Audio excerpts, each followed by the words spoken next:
Vicky, with your property portfolio, have you diversified? Do you recommend diversification? And what's the pros and cons of that? Instead of just doing buy-to-lets, I thought I would have a go at HMOs. But lordy, it's a lot of time. I'm building new rooms to stick in extra bathrooms, doing all of this sort of stuff. A lot more cash needed. And then when you're ready to tenant, now what I've got is 4 humans living in a house. If the house isn't 100% occupied, I'm not making a profit. Over here, yes, I'm charging more rent because I'm charging out 4 rooms, but an HMO means that you have to pay the bills, the utility bills, Right. provide Wi-Fi, pay the council tax. I'm left with maybe 400-500 a month compared with 3, but I've had to put so much more time in there. It wasn't worth the 2. But what about time diversification though? I think the thing is that people think that you can time the market, but unless you are absolutely loaded with cash, you can't. So what do you recommend? How could someone decide like what would be best for them?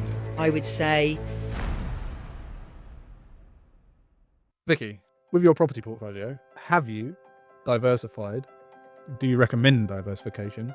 And what's the pros and cons of that? it depends what we mean by diversifying. So there's different ways that you can diversify. Just stick into property for a minute rather than all investments. So you could diversify by picking a different location. So I'll buy some here and then I'll buy some somewhere else.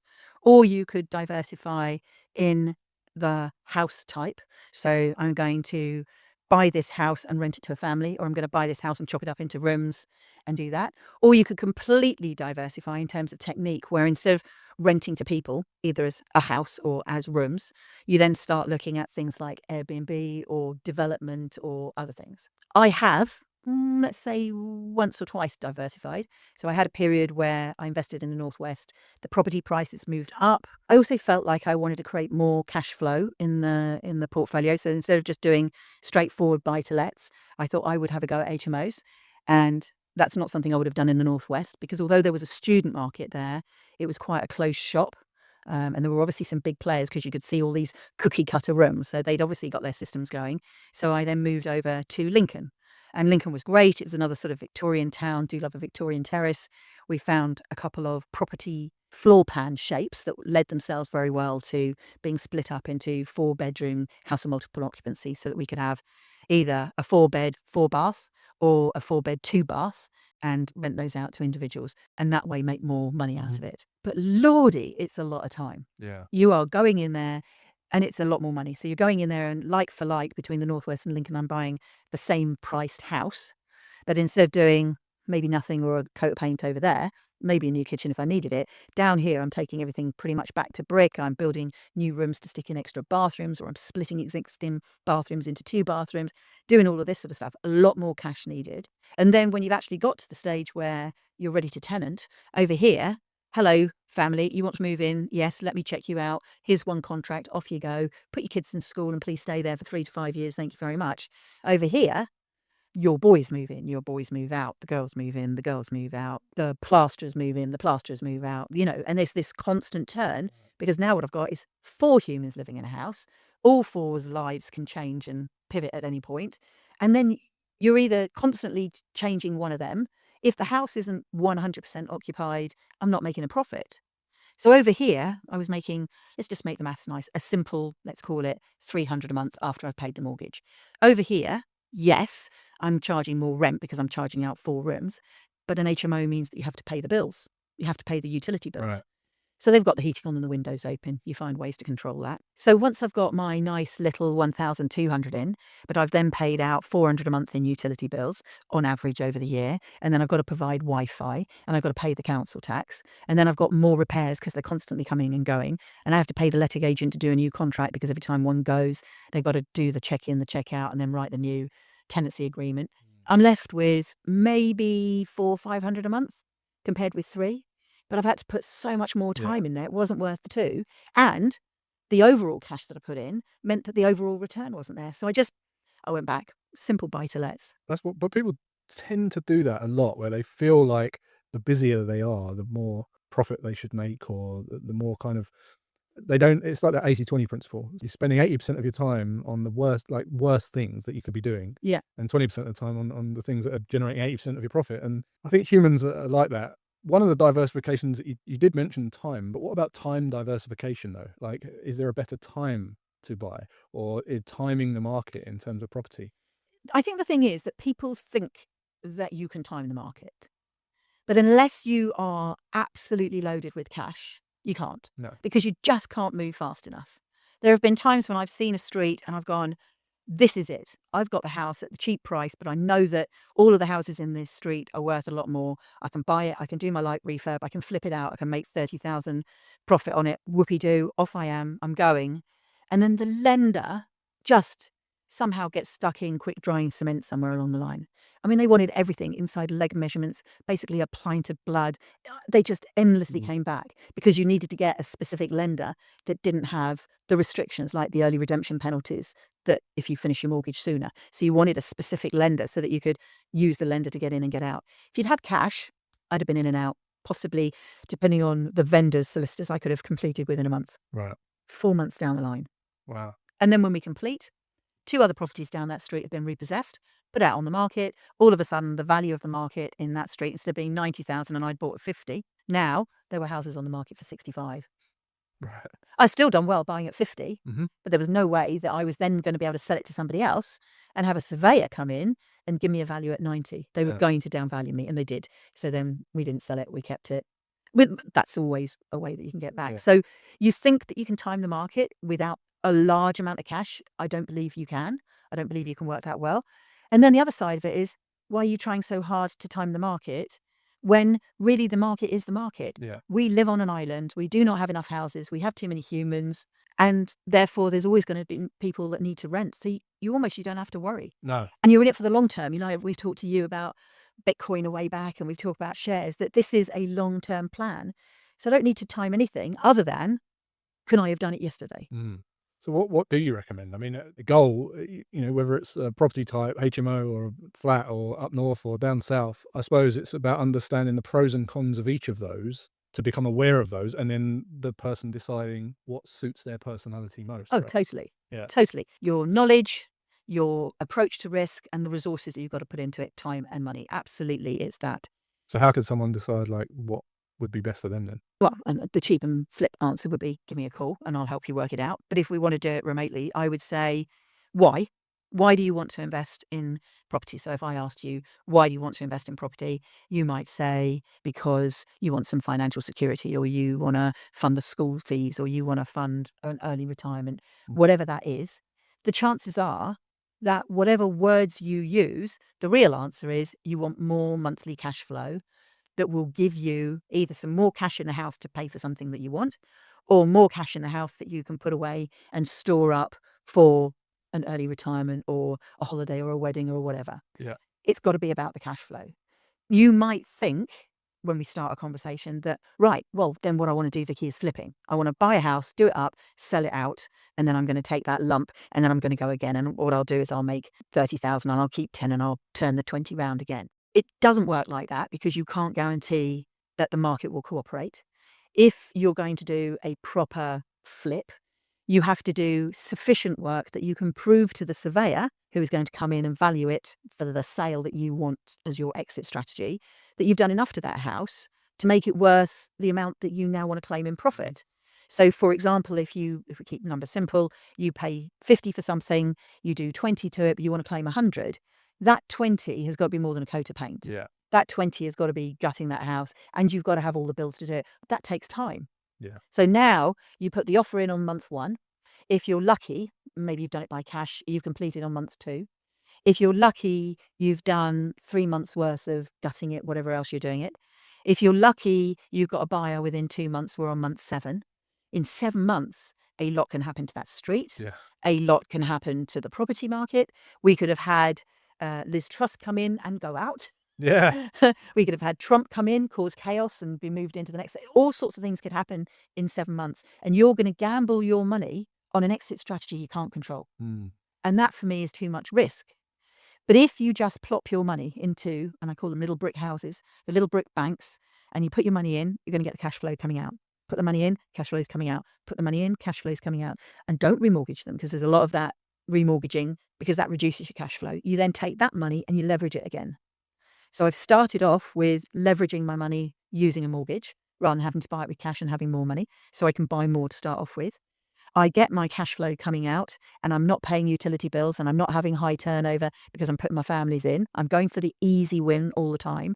And then that money that plops out the other end isn't a huge amount of money, but I'm going to now leverage that. I'm going to build that up and maybe save it and buy another house with it, or I'm going to put it into a share portfolio. Or if you don't have one, that's the way to get your ISA, whether it's a share ISA or Right. just straightforward savings. You take your money and you put it into an ISA. So there's all the sorts of ways that you can turn your knobs up to juice it a bit more, but none of that took my time. And if I'd done it the other way around and I'd done an HMO, a house multiple occupancy, or heaven forbid, Airbnb, which is like having an HMO, but doing it on a weekly basis. Yeah. You're running a hotel. Who wants to run a hotel? If you want to run a hotel, go and actually buy a hotel where you can live somewhere nice on the corner and just employ the staff to fill the hotel rather than just doing odd little Airbnbs. Those are jobs.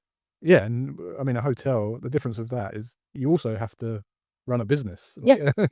It's not just renting a property, it's actually the business side and the operational side of a business that you have to understand. And there is that even in the simple buy-to-lets. Of course. Because for most people, even if you're just a 20% taxpayer now, the provisions and the safety that a company gives you, and the safety is from government intervention, you're better off over there. Right. So if they fiddle with capital gains tax, you're protected.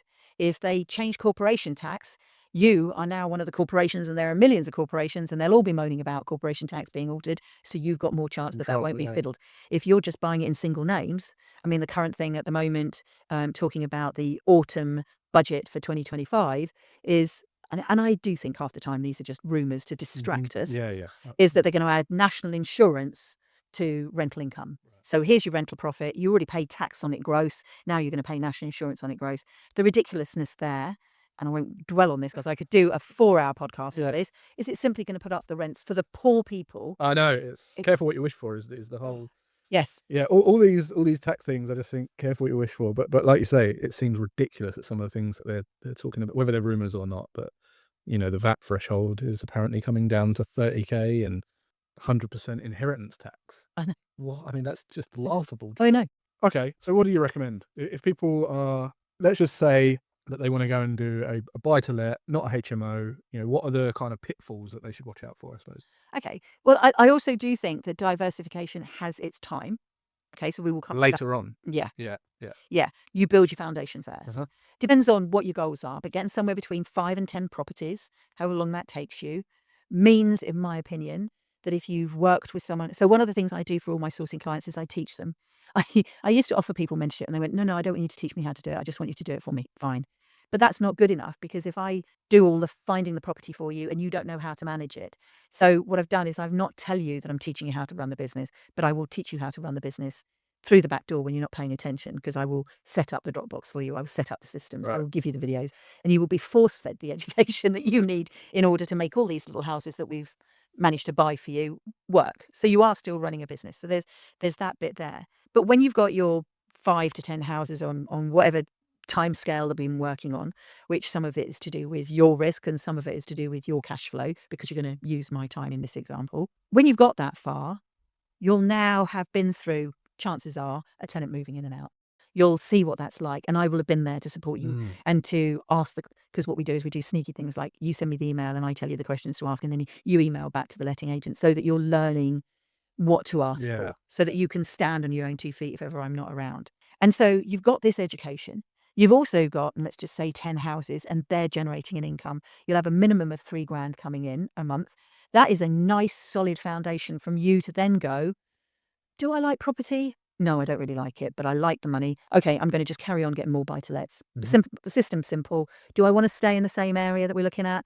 Yeah, do you know what? Because I quite like that letting agent and it's easy. I just go to one place and I look at one thing. Good. Decision tree. Tick. Stay where you are. Actually, I do like property, and I like this money, and I now want to create a new goal. I want to go from £3,000 a month net to £10,000 a month net. What can I do to increase my cash flow? Well, the first question is, are you still working full time? Or have you managed to come down to a 4-day week? Have you used that £3,000? And we've talked about this before. Have you used that money to buy yourself Inflate your some time? lifestyle or buy time. Yeah. Well, preferably by the time, Yeah. if you still want to grow this. So let's say you now work a 3-day week, you've got 2 days a week. Well, now you've got more options. So you could have houses of multiple occupancy, because you have got the time to, with your letting agent, and I still think that's an important part of your team, look at how you manage those. Actually, I wouldn't go for that. I would go for blocks of flats. Right. And I don't mean, blocks of Yeah. flats. Like I 4 or mean, 6. Just- yeah, even 2s, 3s, and 4s, where, particularly because I love a Victorian town, we're picking a Victorian town, some of those bigger houses, even some of the Georgian properties, they are gorgeous. They're up and over 3 floors. Sometimes they've got a basement. Sometimes they've already been semi-converted, and you can just put in nice quality flats that are up on every level. You keep it as a lump. You don't split it out, because there is a strategy where you can buy them, split them, sell one, keep 2, that type of stuff. And then that gives you some capital back.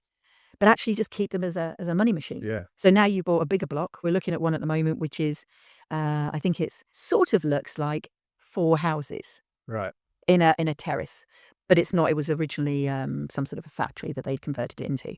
And so the guys that are selling it have converted it into 7 flats, 13 bedrooms, $4,000 a month coming in gross. It's going to cost just under $500,000. And so that $500,000 is going to give you just short of a 10% return if you're looking at yields. But also, if we leverage it with a mortgage as one lump and only put in 25% of the cash, have some money for reserves, there's a stamp duty bill, which you can't get round to, but you can offset that as your capital gains at some point in the future when you finally sell. Yeah. A nice, clear $2,000 coming in. And that works out as a 12% return on that property. That's how you're talking. Yeah. So the little houses, when you buy a little house, because of all the overheads and everything else, because if you're refurbing a property and everything, you get maybe 8%. Yeah. Depends on where interest rates are. And these are normal interest rates at the moment. There's 4.5 to 5.5 is a normal interest rate. But when you buy a bigger house, especially sort of like the blocks, they don't all need refurbing. Some of them, we're buying these with, out of the 7 flats, we're just going to evict 1 tenant. Right. And they're going to be evicted by the seller. And then we'll take it on with 6 tenants that will be properly checked, that are already known to us anyway, because I know the letting agent, so I know the tenants, I know the repair history. I've got all of that. I know that they've been paying their rents. And so we're just going to walk into 6 that are going to generate income from day one that we'll do a light refurb on, and then that'll get filled, and that'll get filled at a slightly better rent as well.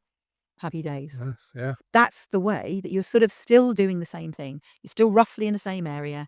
You're not going for a different tenant type, in that you're not going from the family to the student, or if you're in some areas, then you're looking at housing convicts or ex-cons or Yeah. people with drug issues or mental health issues. You're not wandering into any of those more challenging tenant types. And quite frankly, even housing young people is quite a challenge, because, some of the young people that you put in properties don't understand that when you're too hot, you turn the radiator down. They think you open the window, and they don't know how to use the washing machine. They don't know how to clean a bathroom or a kitchen. You've got more problems with certain tenants. You're sticking to the same thing. So if these are 1 bed and 2 bed flatlets, they're flats, they're going to have people that are a unit. So it could be in a 1 bed flat, a couple.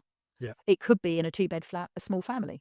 So you're still sort of working with the same people who can hold down jobs, people who may attract benefits, but are still functioning and therefore not high on your time. So it's still all about the cash flow, buying my time out of the business. And actually, you could do that still on 5 days a week. And then the 2 days a week that you've just got yourself off work, what do you want to do? Learn guitar, learn another language, have long weekends. Yeah. That's it. That's what you've been working for. And you don't have to change areas. You don't have to bring on extra teams. You don't have to break in a new letting agent, but you can. Yeah. And when you've got enough money coming in, and if you love property, you may go, do you know what? I really fancy this. I've got some trades. My brother's a plumber. My sister's an electrician. I actually fancy doing a development. What I'm going to do is I'm going to buy a house that I'm going to live in. It's going to have a plot of land on the side, and I'm going to test it out that way around. It's a safe way to do it. I'm going to test it out. I'm going to go for planning. I'm going to build it. I'm going to get in the trades, and I'm going to see if I like development. And I can manage that 2 days a week while holding down my job, and my portfolio is bringing in the money. So you can diversify, but the timing of the diversification is based on your knowledge. Yeah. Of course. And your time availability. Yeah. What about freehold, leasehold? You mentioned like block of flats. If you was to maintain the freehold of that, like in my head, you could have the freehold of a block of flats, say of 10 flats, and if you did sell them off privately, you could then still be the management. You can be the management company. Yeah. So there is an income potential that comes from just being a management company and doing. It's less about the management fee. because for that you've got to work. So either you do it in that 2 days off a week, or you bring somebody in. So you're dealing with the insurance and the heating and the lighting and the communal decoration and all that sort of stuff, and getting in the window cleaners, managing the roof and doing the garden and the parking and the gates and the fencing, etc., etc. Or it's actually the marriage value, and when that lease comes up in one of your flats that you've sold off, that you are the freeholder of, that they have to buy the lease renewal. Right. The danger there is it's got government attention. There's a big thing about leases not being fair. Right. And it's not to do with the management fee. The management fee, look, we can see that, right? So you're the manager and you're managing all this communal area and you make enough money to cover the expenses and profit on the side. That's a business. That's perfectly okay.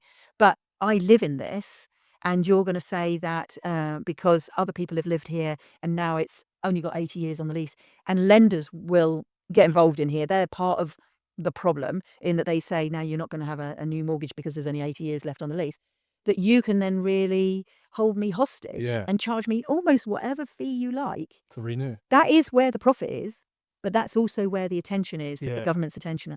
And, we've got this cityscape behind us. You think about London, the majority of the flats there, if they're not big new private pointy up ones, they're council. Yeah. And the councils are the worst landlords on the planet in this country. There was an article the other day, and we've saved it, and I really must do an Instagram on it because it just incensed me so much. The journalist talks about how bad landlords are leaving their tenants to stay in properties that don't have decent windows, and yet they're charging them all money and rent and service charges. And then they showed these poor tenants that have taped their windows shut, and the handles have snapped off, and there's mold everywhere, and it's banging in the wind, and the kids can fall out. And there's no even the law about restrictors on the windows at height, so any kid could just fall out a window. Sorry, that landlord, let's call that landlord who they are. That was the council has not done that work. The councillor says it's not economically viable to repair the window. If that was me in a house, I'd be forced to replace the window unit. Yeah. And you can replace that. Don't say it needs scaffolding. They take the windows out from inside the house. So I'm just going to walk into a room, take the window out, and the double glazing guy's going to put the window back in. It's an easy thing to do. Yeah. But it's made bad landlords. So I think that is dangerous. However, the freehold leasehold thing, the lump, and the reason I refer to it as a lump is because it is almost systematically and financially simple. You can now buy with a mortgage a lump, which is something that is either converted into or you will convert into flats. And you just have one mortgage on it. If you want to, in the end, be able to sell one of them off, you do need to split them out. But now you've got to have two companies. Yeah. The company that owns the freehold, the company that owns the flats. So you could have, let's say, all four flats in your property company. Here's the freehold company. Then you've got to have 4 mortgages. Yeah. And then this company's got to charge them fees. And now you've got more accountancy fees, and you're going to pass money backwards and forwards, all because you want the flexibility to sell one. Yeah. Well, if your whole plan was lots of little buy-to-lets, now I've got quite good at it, now I'm going to buy some lumps, I want to sell something, don't sell one of the flats which cost you to have a freehold and leasehold. Sell one of the houses. Sell one of the oldest properties that you've got, or the one that you held the longest. Look at the 10, how are they performing? Pick the one that's either performing the worst or the area is the best. Right. So it's either made the greatest capital gain or it needs the most work. Yeah. If Got the best, you then can take that capital and buy another block of flats. Exactly. Right? Exactly. But buy them in lumps where you can. Awesome. All right. So summarizing then, if you have 3 tips for people looking at, diversification in general, what are the tips? Number 1, don't diversify too soon. Right. So isolate. If it works well, do it again and again and again until you reach a level of knowledge, and with that confidence that you know that you can handle it, and there's a certainty there that your systems are working well, that it's not taking a lot of your time. And now, almost as we've talked on other podcasts, go back to your values. So what do I want next? What I actually want is more cash flow. Why? Because I want to use that time to do something other than property, or because I love property so much, I want more time so I can do more property. And then you go to number 2 and you go, how do I want to diversify? What works best for me? Is it something where I'm going to now create a property business? I'm going to work in it, and that's going to be my stepping stone.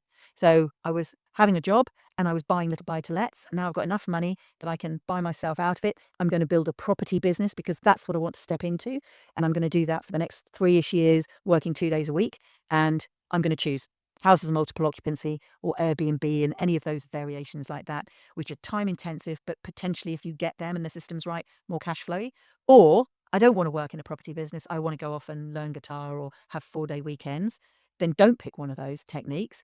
just go for bigger property deals. That doesn't mean coming down south and buying bigger houses, because that's not necessarily more cash flow.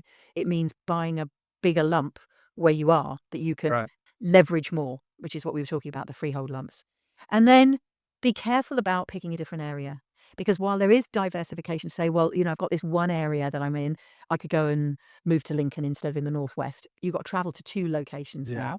I did that because I used to drive triangles all the time. You was Liverpool. Liverpool and Lincoln. Lincoln. So I just drove up, then I went across the Transpennine, came down to Lincoln, came home, and that was my drive all the time. It's a long time away from home.